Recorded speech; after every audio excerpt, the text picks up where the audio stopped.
Tamaltala bridge ঝিনাইদহের শৈলকুপা উপজেলার Dignagar union, কাছেরকোল union ও ত্রিবেণী ইউনিয়নকে সংযুক্ত করেছে কালী নদীর উপর গড়ে ওঠা দর্শনীয় তমালতলা ব্রিজটি।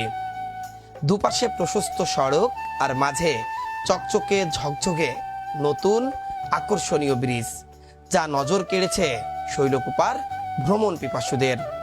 তাই প্রতিদিন বিকালে শত শত ভ্রমণ পিপাসুরা ভিড় জমান তমালতলা এই ব্রিজের উপর। ভ্রমণ পিপাসুদের উৎসাহ আর ভিড় দেখে ব্রিজের উপরেই গড়ে উঠেছে ছোট বড় অসংখ্য ভ্রাম্যমাণ দোকান। সড়কটি এখনো পরিপূর্ণ ব্যস্ত সড়ক না হওয়ায় অনেকটাই ফাঁকা এই ব্রিজটি, যা আরও নজর কাড়ছে ভ্রমণ পিপাসুদের জন্য।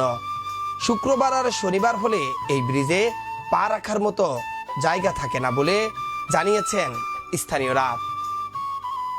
আশপাশের খোলা পরিবেশ আর নদীর সুন্দর নির্মল বাতাস বিকেলে উপভোগ করার জন্য অনেক মানুষ ভিড় করেন এখানে। স্থানীয়দের দাবি, আশপাশের সুন্দর খোলা পরিবেশ যেন বজায় থাকে, যাতে করে প্রতিনিয়ত তারা এখানে এসে প্রকৃতির নির্ঝর বাতাস আর ব্রিজের সুন্দর প্রকৃতি উপভোগ করতে পারেন।